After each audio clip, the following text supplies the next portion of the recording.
From the UNTV News and Rescue Command Center in Quezon City, this is Y News. Good evening.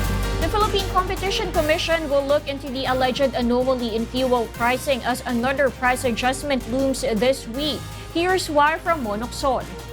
Oil firms are poised to increase pump prices this week, citing rising global market prices. 30 to 40 centavos will be added in the price of diesel per liter, 10 to 20 centavos for gasoline, and 40 to 50 centavos for kerosene. But the consumer group is urging the Philippine Competition Commission to look into the alleged anomaly in fuel pricing. Vic Dimagiba of Laban Consumer Group claims that oil firms are colluding in setting the prices of their petroleum products. Maaari pong may bahid na ang presyo ng petroleum product ay may panloloko. Dalawang uri ng paglabag ang pwedeng tignan dito. Ang una ay ang tinatawag na anti-competitive agreements, na ibig sabihin pagsabwatan ng mga kumpanya, halimbawa sa usaping presyo. Ibig sabihin yung price fixing. The Department of Energy plans to issue a circular for the unbundling of oil prices next week. But oil companies appeal that the DOE consider what they call as non-pricing mechanism, which also affects pricing in gasoline stations. Umiiba rin yan, depende sa labanan, depende sa kompetisyon. So minsan, kahit na medyo mas lilit yung kikitain nila sa isang lugar, payag silang kumita na maliit para lang malabanan nila yung kalaban nila doon sa lugar na yon. But Laban Consumer Group doubts this explanation, arguing that there are pump stations that offer large discounts than others, but they all set the same oil prices. Paano pong mangyayari na pare-pareho sila, iba-iba naman ang kanilang negosyo.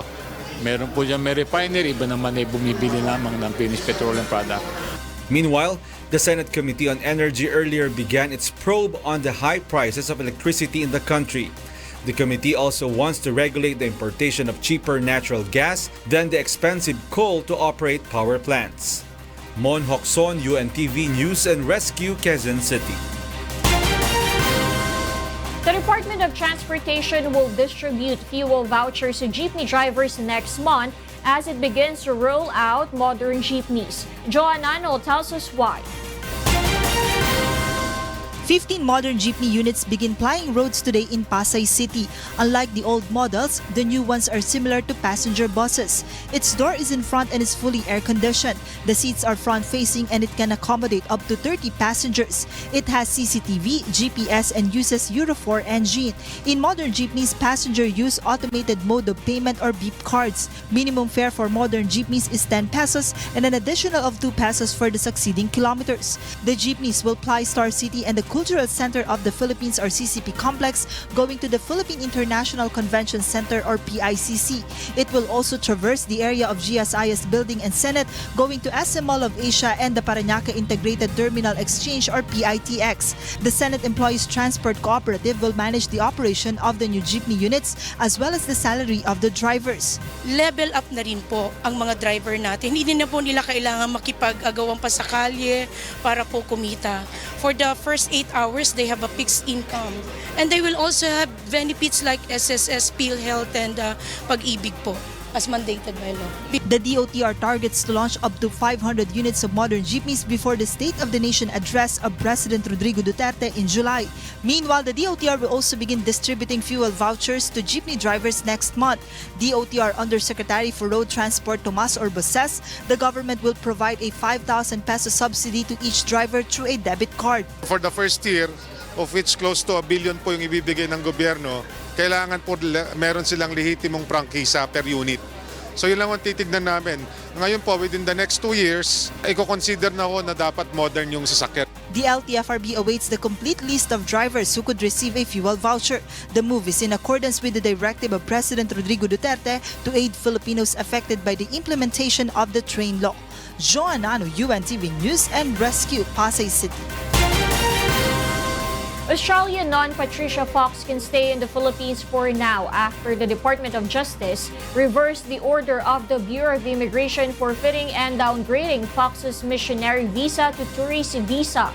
In a resolution, DOJ granted the petition of Fox, saying the BI has no legal right to forfeit visas.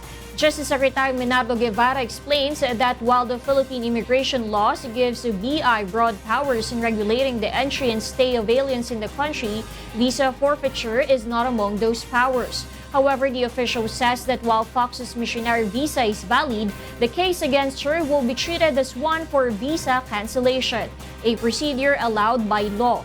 He also orders the BI to hear the visa cancellation case along with the deportation case. Fox may continue to perform her duties in the country until a final resolution is reached or until her missionary visa expires. Various evil groups are questioning the provisions of the House Bill on Terrorism Prevention, which they fear might violate basic human rights. Let's find out why from Grace Cassie. Bayan Muna Party List Chairperson Nery Colmenares expresses alarm during a House Technical Working Group hearing on the proposed Prevention of Terrorism Act today. He particularly cites what he calls as the vague definition of Section 3, which seeks to tag rallies and jeepney strikes as a terrorism act. He fears this would violate the freedom of expression and other human rights. Ang intensyon ng iyong act is pilitin ang gobyerno o force ang gobyerno o sabihin ang gobyerno na gawin mo to. Diba? Sabihin mo, i-suspend mo yung train. Kahit legal naman yung hinihingi. No? Hindi na dinefine ng bill. Basta yung iyong intention is to compel government to do any act. Yun, doon po yung dangerous. The former lawmaker also disagrees with the provision granting access to the Department of Justice to the call and text logs of a person suspected of engaging in terrorism. Even the group of Karapatan questions the Section 11 that states anyone can be arrested by mere probable cause and can be detained for 30 days even without filing of charges. In defining the acts of terrorism, kinakwalify pong ordinary crimes. Kinakwalify pong terrorist crimes ang ordinary crimes. There is also a very dangerous provision that defines probable cause as a reasonable ground of suspicion, which implies that anyone can be arbitrarily proscribed and considered a terrorist. Agencies of the government, however, willing to submit to the decision of the body on what provisions are needed to be deleted or amended. We are open to any suggestion to ensure that human rights are safeguarded. TWD Chairman Congressman Rufy Biason assures that they will scrutinize every provisions of the proposed law before submitting it to the Mother Committee. Grace Cassin, UNTV News and Rescue, House of Representatives. Pag-asa warns of possible lower than normal rainfall in the last quarter of 2018 as it continues to monitor the so-called extreme weather conditions. Ray Pelayo tells us why. Pag-asa monitors a 60% probability of developing El Niño phenomenon from October to December this year. El Niño is accordingly a climate pattern that refers to the cycle of warm and cold temperatures and is accompanied by high air pressure in the Western Pacific and low air pressure in the Eastern Pacific. It brings lower than normal rainfall which would mainly affect the agricultural sector. But the agency observes that the occurrence of El Niño or La Niña phenomenon is getting more frequent due to the effects of global warming. Usually po kasi kapag nagkakaroon ng El Niño or La Niña, ang cycle niya is around 2 to 7 years. So ang nangyayari po parang every year nagkakaroon ng El Niño or La Niña. Pag-asa also clarifies that despite the occurrence of El Niño, floods and heavy rains may still be experienced like what happened in 2009 when Tropical Cyclone Ondoy inundated most of Luzon. Hindi naman po natin masasabing posibleng ganun ang mangyari, pero historically po, meron tayong mga ganung naranasan. Pag-asa predicts that 10 to 13 tropical cyclones might enter the Philippine Air Responsibility until November this year. Ray Pelayo, UNTV News and Rescue, Quezon City. Filipinos in Brazil gather in a colorful celebration in Florianopolis, Santa Catarina, Brazil last night. Jun Sorial tells us why. Filipinos in Brazil celebrated the 120th independence of the Philippines last night in Florianopolis, Santa Catarina, Brazil. Performances of Filipino folk songs and dances made the celebration more colorful as Filipino youths and Brazilians joined the event. The Filipino community and members Church of God International or MCGI also gladly welcomed Philippine Ambassador to Brazil Marichu Mauro, who led the celebration.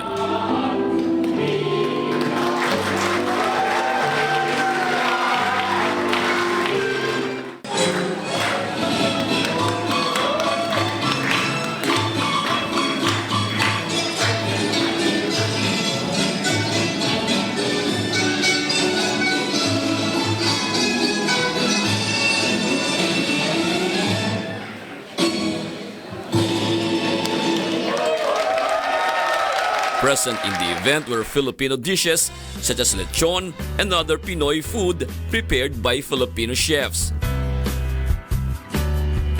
This is the second time the independence of the Philippines were celebrated outside the country's capital, Brasilia. Nagpapasalamat ako kay Brother Eli Soriano for inviting the Philippine Embassy to grace the occasion of our Independence Day celebration in the beautiful city of Florianopolis dito po sa Brazil.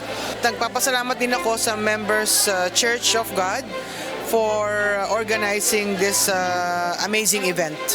Ambassador Mauro says it would be easier for her to implement her projects because of the help of the Filipino community there. Kasi marami kaming projects na nasa pipeline. Alam ko na may tutulong sa atin from Florianopolis at sa mga church members natin dito sa Brazil. Kaya nakakatuwa na manggaling yon sa kila Brother Rodel and Brother Sani at kay Brother Eli na rin. So, thank you so much. I really feel so great being here with our kababayans here in Florianopolis. The MCGI and Philcom in Santa Catarina also expressed support to the Philippine Embassy's endeavor. Sisikapin natin na sa tulong at magagawa ng mga Pilipino dito, lagi tayong makatulong pa sa ating embahada at sa mga Pilipino pang pwedeng makarating dito na magkaroon sila ng impormasyon na dito sa Brazil ay may mga Pilipino na magkakasama na magkakatulong para makagawa ng ikabubuti pa ng ating kapwa Pilipino. Dito rin po sa Brazil, makakaasa po ang ating ambasadora ng full support ng ating mga kapatid, ng mga members of the Church of God International sa lahat ng mga proyekto nila rito. Sa pangunguna po ni Brother Eli at ni Brother Daniel, willing po kami at nakahanda po kami na tumulong, sumuporta, gawin ang aming magagawa para sa mabubuting hadikay, para sa ikabubuti ng ating mga kababayan dito sa bansang Brazil. Ambassador Mauro is pushing for the improvement of the trade ties between the Philippines and Brazil. She also encourages Brazilians to invest in the Philippines and provides assistance to Filipinos facing labor and welfare problems. Jun Suriao, UNTV, News and Rescue. Wish 1075 reaches another milestone as its YouTube channel continues to rack up subscribers all over the globe. Leslie Longboan tells us why. Wish 1075 has been a go-to site of music lovers. Its Wish-exclusive videos have been watched across the world.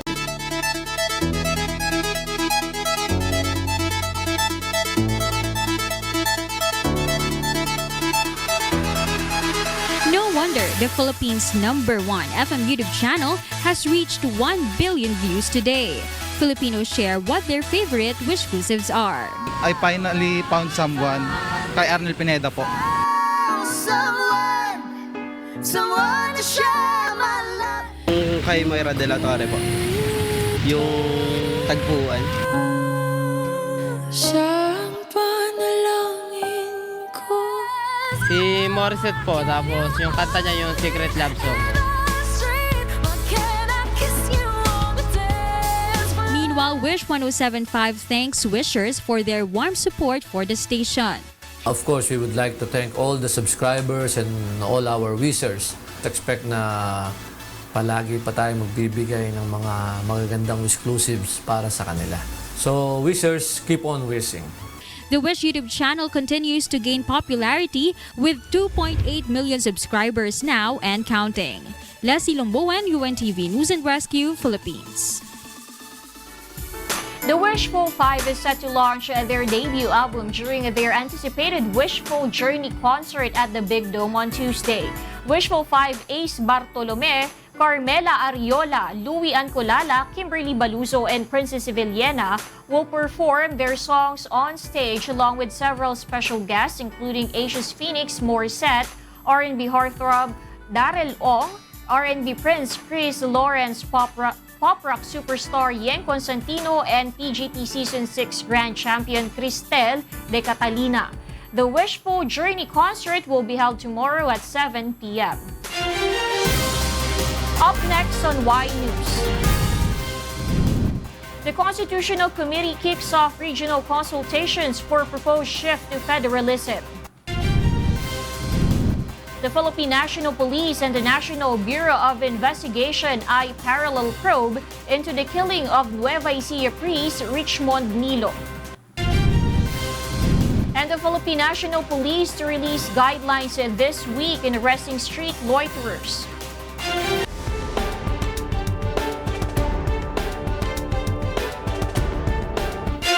Welcome back to Y News. We pick up from where Darlene Basingan left off.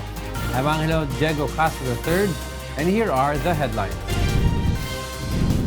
Several health officials under probe in relation to the alleged anomaly in Barangay Health Station project.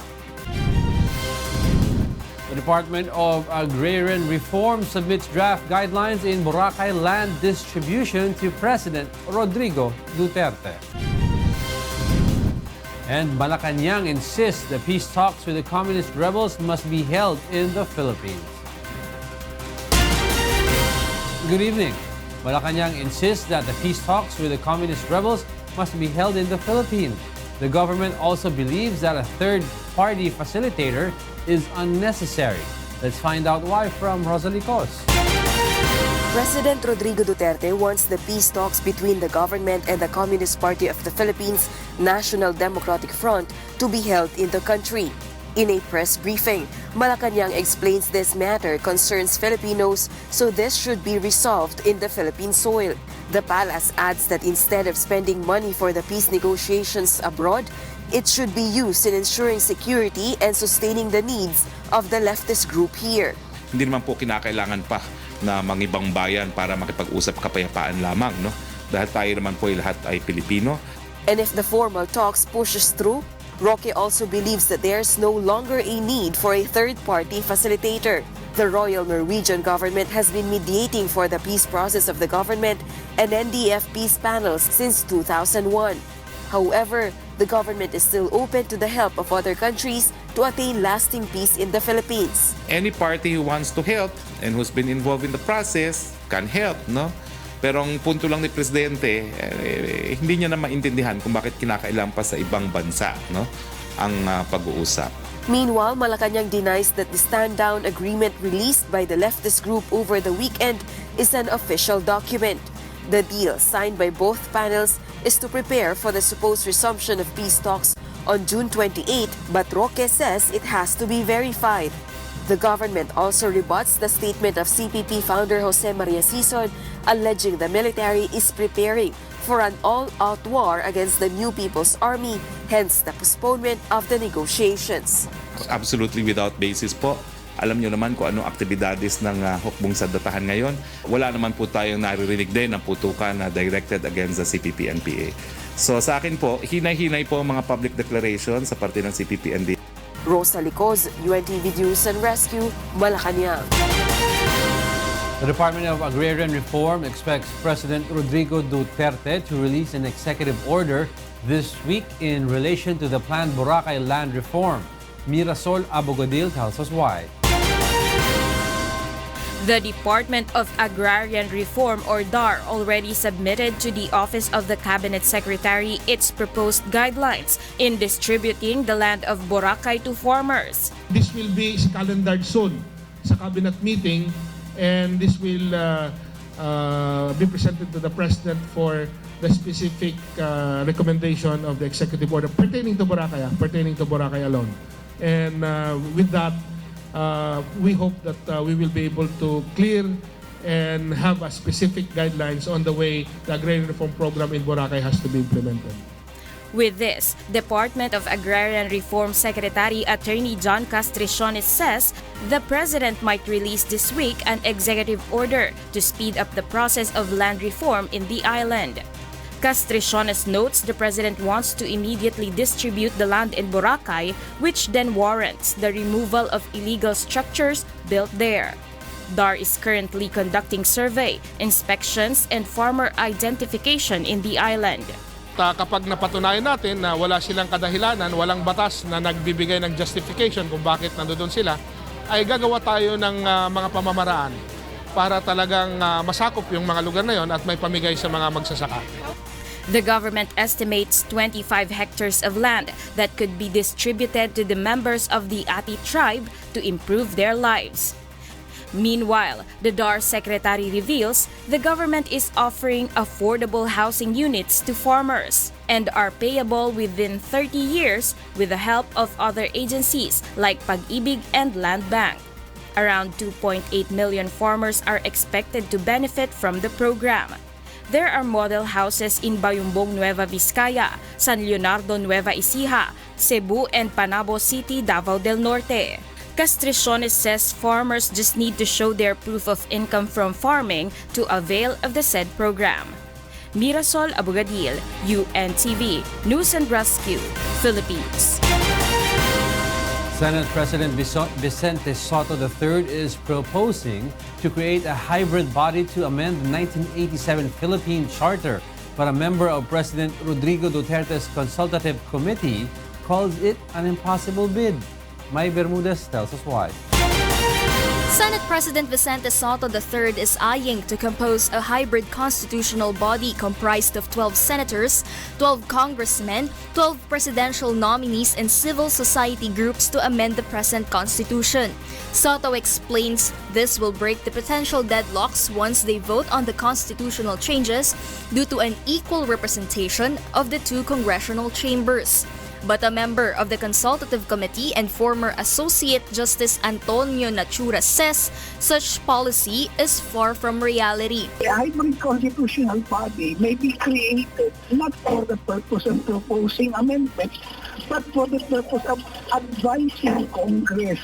He notes that based on the Constitution, changes may only happen through a Constituent Assembly or CONAS, where the whole Congress will vote. Constitutional Convention or CONCON, where the Congress may call for the members either elected by the people or appointed by the President, or through people's initiative or the choice of the masses. Hindi ko alam kung saan nanggagaling yung idea na yan. Wala sa provision ng ating kasalukuyang konstitusyon na pwede nating i-amend o baguhin ang saligang batas sa pamamagitan ng isang hybrid. Yung kay Senator Soto po, wala. Ewan ko, baka sa Wambol University meron nun. Hindi sa Constitution natin, wala. Meanwhile, CONCOM's regional consultation kicks off in Dumaguete City earlier with more than 500 participants from different sectors in Central Visayas. This aims to inform the people about the proposed shift to federalism. We are proposing a collegial approach at the regional level. It has to be a collegial approach because it has to effectively integrate local government units. May Bermudez, UNTV News and Rescue, Manila. The Philippine National Police is set to release guidelines in arresting loiterers. It also assures that the move to arrest nighttime idlers does not violate human rights. Here's why from Lea Ilagan. The Philippine National Police or PNP will release the guidelines in arresting loiterers who violate city ordinances. The PNP explains this would help iron out its decision to push through with arresting nighttime idlers. PNP Chief Police Director General Oscar Albayalde notes the police want to avoid violating the rights of the public. The Director CIDG dito para makita namin lahat, pinapakonsolidate namin lahat ng merong mga city ordinances dito. So that what we will be implementing are the different city ordinances existing in the different provinces and cities. Albayalde clarifies that the police arrest only those who violate ordinances like smoking and drinking in public, those going half naked in the streets, catcalling and urinating in public places. He says the said violations are the usual cause of turmoil and crime in the streets. Madalas yan, lalo na yung mga naka-standby, umiinom sa kalsada, kapag may dumaan, kinukursunada, nagiging sanhi ng away. Or kung minsan naman, binabastos yung mga merong babae na dumadaan. So yun ang iniiwasan natin. This is all for the safety of everybody. Since Thursday, almost 3,000 loiterers have already been arrested. Albayalde also calls on the public to report to the nearest police station in case of complaints against cops. Presidential spokesperson Secretary Harry Roque says loiterers can also file charges should they experience harassment from police. Institutionalized na po yan. Nandiyan ang Bill of Rights. Kung talagang walang basihan yan, nandiyan naman po ating mga hukuman. But for some lawmakers, arresting nighttime idlers is not a solution. They urge the government to instead help improve the lives of loiterers by giving them jobs or livelihood. Nararapat lang din na ang ating gobyerno ay mag-isip at magsikap doon sa mga pamamaraan, mga proyekto, na kung paano ba natin masusolusyonan itong pagkarami-raming mga tambay. Common sense na ang isang napakaraming populasyon na walang mga trabaho, na tumataas ang mga presyo, ay magbubunga ng mga maliliit na mga krimen. Leia Ilagan, UNTV, News and Rescue Camp Crame. The Department of Health and the Commission on Audit are currently probing some health officials in relation to the Barangay Health Station project. Aiko Miguel explains why. Health Secretary Francisco Duque III says he was shocked to discover the alleged anomaly in the Barangay Health Station, or BHS project of the DOH. He says the government allotted 8.1 billion pesos for the construction of an estimated 5,700 BHS across the country. Duque recalls he received the billing from the J. Bros Construction, the contractor of the said project, but he doubted it as there were no documents proving it underwent proper procurement process. He claims that even the Commission on Audit or COA found questions and discovered that some DOH officials recommended to pay the project even there were no financial document requirements and site validation where the projects will be constructed. Marami talagang mga malalabong bahagi sa planning stage.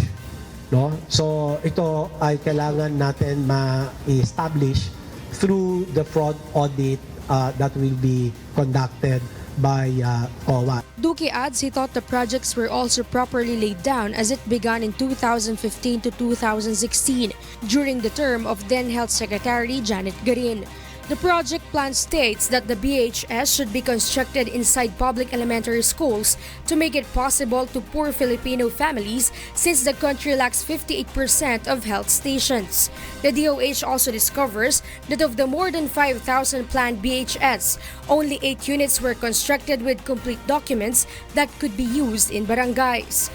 So nung tiningnan ngayon ng ating accounting, nakita nila na kulang-kulang ang mga papel, pero nire-recommendang bayaran na itong 429. So inutos na secretary sa ating mga regional director na pakisilip nga itong 429 na to kung talagang meron. At ang nakita nila, posible 270 lang ang mukhang meron talagang naitayo na building. Yung iba talagang wala, either padding pa lang or pader pa lang. Sinasabi kasi nila na merong 270 units na completed but with no supporting documents. Pero as of now, wala pang only around 8 units ang may dokumento. Duque vows the probe will undergo due process, though it remains unclear how many officials are involved in the said anomalous project.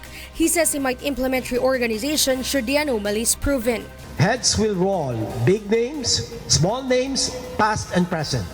There will be no sacred cows. The Health Secretary has also requested the Ombudsman for a fact-finding investigation of the said anomalous activity of some DOH officials for the possible filing of criminal or administrative charges against them. Aiko Miguel, UNTV News and Rescue, Manila. The Philippine National Police and the National Bureau of Investigation will conduct a parallel investigation into the killing of Nueva Ecija priest Richmond Nilo. The PNP, meanwhile, insists the captured suspect in his killing is not a fall guy. Lea Ilagan explains why. PNP Chief Police Director General Oscar Albayalde reveals that the National Bureau of Investigation will lend a hand in probing the killing of priest Richmond Nilo. Albayalde says the NBI invited him to discuss the case and even expressed its willingness to participate in the investigation. The police chief notes the parallel probe also aims to allay the public's doubt over the capture of the prime suspect Adelrol Milan. Kung meron silang makuha na additional evidence, then they will share it to us. Since kami naman ang nauna nakapag-file at naintindihan naman nila yon. Albayalde also denies that the suspect is just the police fall guy, noting there is witness who can prove it. Sinabi niya, nakita daw niya harap-harapan yung assailant dyan, yung bumaril sa kay Father Nilo about mga 2 meters away. Accordingly, nung nakita nga niya, ay napaiyak nga yung bata. The PNP is still searching for 4 to 5 suspects in the case. A clear motive for the crime is yet to be determined as the arrested suspect has yet to talk. The authorities has previously listed possible motives for the assassination, such as the priest's assistance in filing rape cases, his helping of victims of land disputes, and his criticism of a religious sect. Lea Ilagan, UNTV, News and Rescue, Camp Crame. The 2 suspects in the killing of a U.S. Marine in 2012 are now in custody of the National Bureau of Investigation. The NBI operatives say they had a hard time searching for the suspects. JL Asayo tells us why. The National Bureau of Investigation, or NBI, arrested the 2 suspects in the killing of a U.S. Marine in 2012. It was on the 24th of November of 2012 when 4 men stopped U.S. Marine George Anico at a security checkpoint of an exclusive subdivision in Makati City. One of the suspects, identified as Galiciano Datu, was arrested on June 12 at the condominium in Mandaluyong City, while another suspect, identified as Crispin de la Paz, was arrested in Marikina City on June 14. The 2 are 4 of the accused in the killing of U.S. Marine Major George Anicao way back November 2012. The charges for murder against the 2 were dropped. They were convicted, Mr. Cabrera and Mr. Bastillas, and the charge for murder had also been downgraded to homicide. NBI operatives say they had hard time searching for the suspects. Aside from constantly changing hideouts, NBI says their physical appearance significantly changed. Datu's relative Jimmy Boy Salas has also been charged with obstruction of justice. Representatives from the U.S. Embassy were glad with the development of the case. Maraming salamat po sa tulong sa NBI. We are extremely grateful and honored for the work that NBI has done. The FBI and the U.S. Embassy are also very thankful that a measure of justice has been served. JL Asayo, UNTV, News and Rescue, Manila.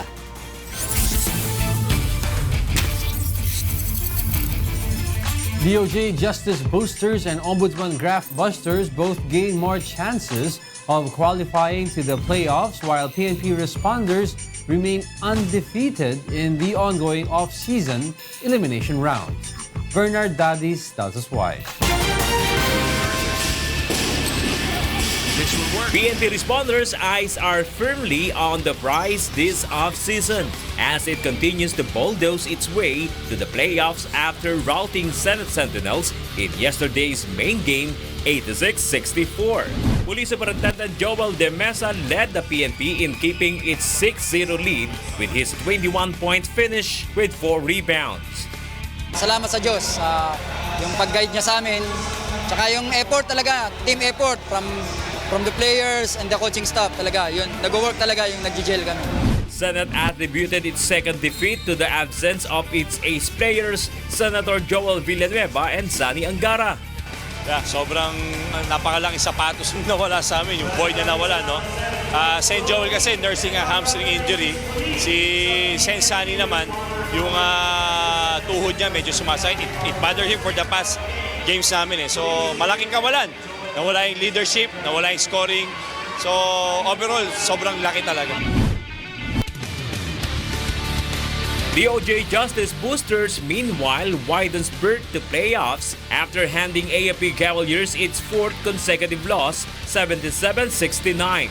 The recent defeat further obscures AFP chance of defending their title, while DOJ needs to win 2 more games to survive the elimination rounds. Senior Assistant City Prosecutor Nonilon Tagaligod lifted DOJ with 21 points, 11 rebounds, and 2 assists.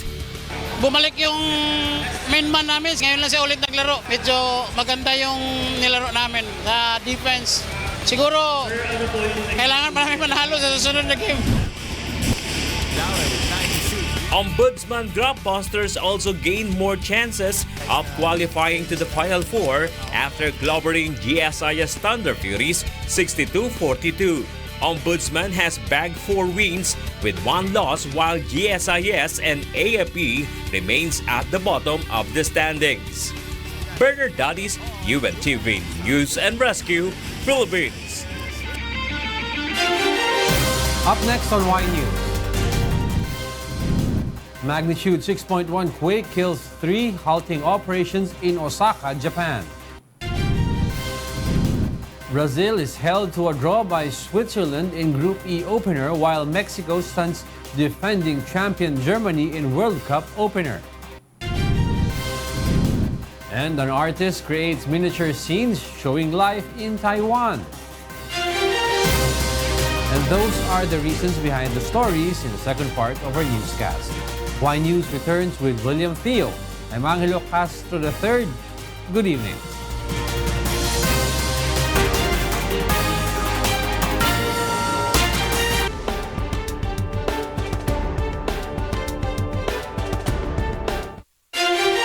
To complete the most significant news for this day, Y News continues. Here are the top stories.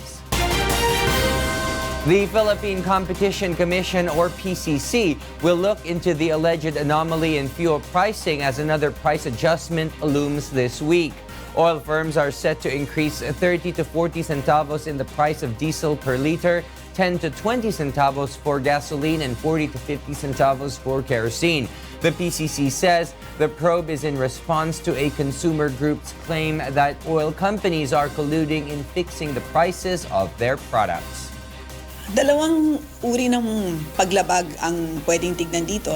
Ang una ay ang tinatawag na anti-competitive agreements, na ibig sabihin pagsabwatan ng mga kumpanya, halimbawa sa usaping presyo. Ibig sabihin yung price fixing.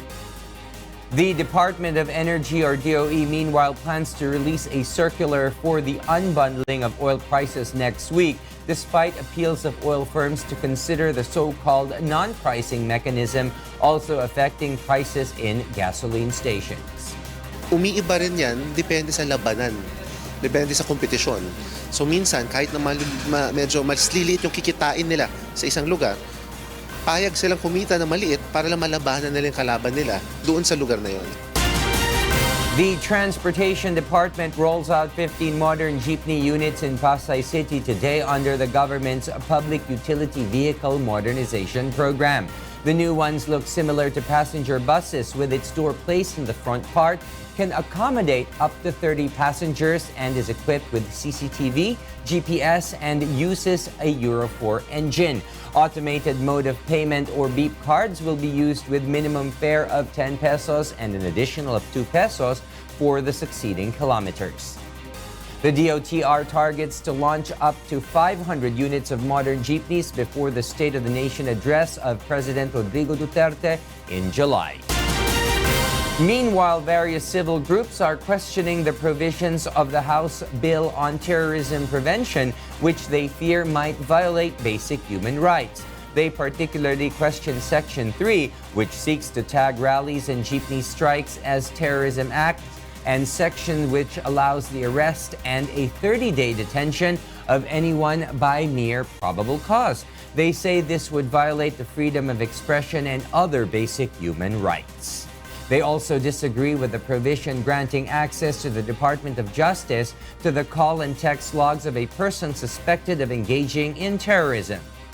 In defining the acts of terrorism, kinakwalify pong ordinary crimes, kinakwalify pong terrorist crimes ang ordinary crimes. There is also a very dangerous provision that defines probable cause as a reasonable ground of suspicion, which implies that anyone can be arbitrarily proscribed and considered a terrorist. House Technical Working Group Chairman Congressman Rufi Biazon meanwhile assures they will scrutinize every provision of the proposed law before submitting to the Mother Committee.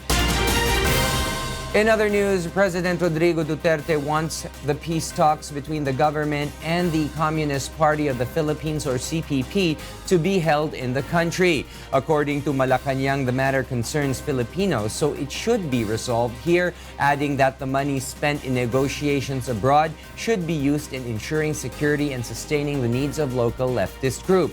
The palace also believes there is no longer a need for third-party facilitator if the formal talks resume. However, the government is still open to the help of other countries to attain lasting peace.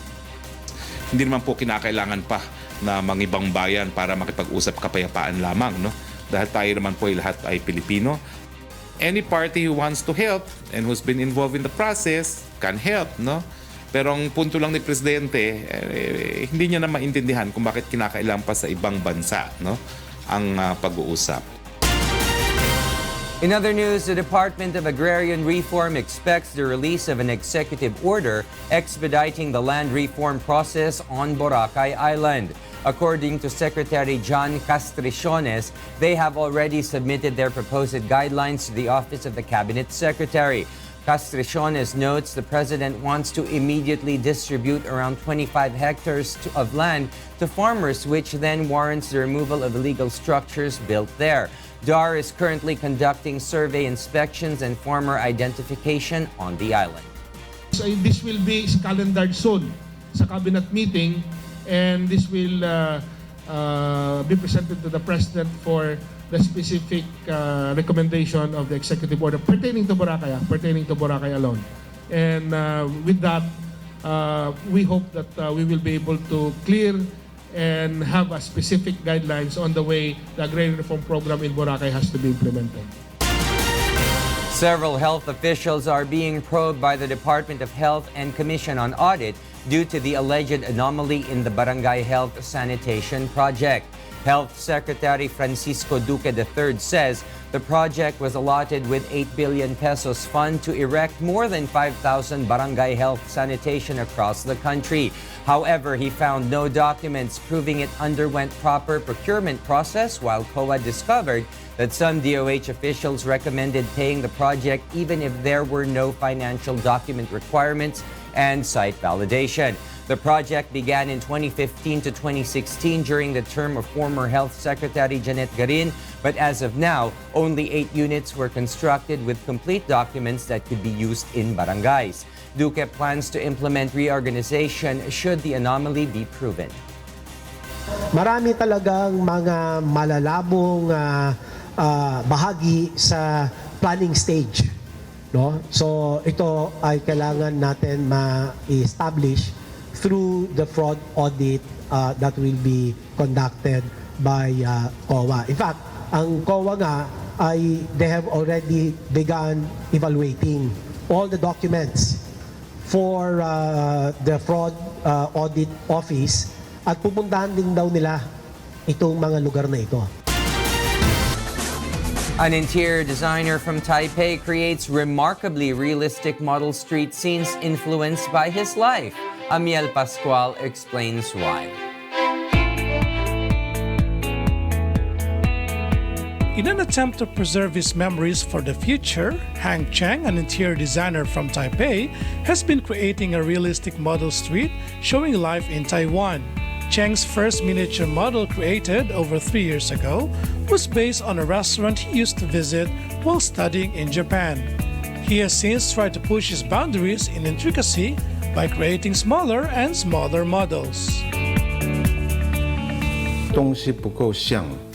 If the artwork doesn't look real, then the effect when photographing will be less interesting.